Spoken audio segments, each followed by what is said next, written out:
Right ED CBI కేసులో BRS MLC Kavitha bail petition విచారణ వాయిదా పడింది. తదుపరి విచారణను ఢిల్లీ హైకోర్టు జడ్జి మంగళవారం మధ్యాహ్నం 12 గంటలకు వాయిదా వేశారు. ఇక విచారణ సందర్భంగా కవిత తరపు వాదనలను న్యాయవాది విక్రమ్ చౌదరి వినిపించారు. సుమారు 40 నిమిషాల పాటు కేసుకి సంబంధించిన పలు అంశాలను ప్రస్తావించారు. అలాగే రేపు మధ్యాహ్నం ఈడీ సిబిఐలు తమ వర్షన్ వినిపించనున్నాయి. ఆధారాలతో సహా వాదనలు వినిపిస్తామని ఈడీ తరపు న్యాయవాది జోయబ్ హుస్సేన్ కోర్టుకు తెలియజేశారు.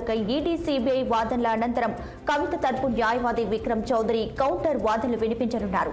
అయితే కోర్టులో చాలా బాగా వాదనలు వినిపించారని కవిత న్యాయవాది విక్రమ్ చౌదరిని జడ్జి స్వర్ణకాంత శర్మ అభినందించడం చర్చనీయాంశమైంది.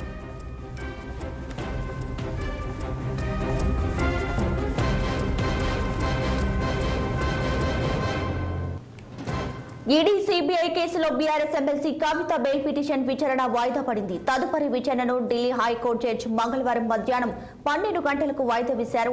ఇక విచారణ సందర్భంగా కవిత తరపు వాదనలను న్యాయవాది విక్రమ్ చౌదరి వినిపించారు. సుమారు 40 నిమిషాల పాటు కేసుకు సంబంధించిన పలు అంశాలను ప్రస్తావించారు. అలాగే రేపు మధ్యాహ్నం ఈడీ సిబిఐలు తమ వర్షన్ వినిపించనున్నాయి. ఆధారాలతో సహా వాదనలు వినిపిస్తామని ఈడీ తరపు న్యాయవాది జోయబ్ హుస్సేన్ కోర్టుకు తెలిపారు. ఈడీ సిబిఐ వాదనల అనంతరం కవిత తరపు న్యాయవాది విక్రమ్ చౌదరి కౌంటర్ వాదనలు వినిపించనున్నారు.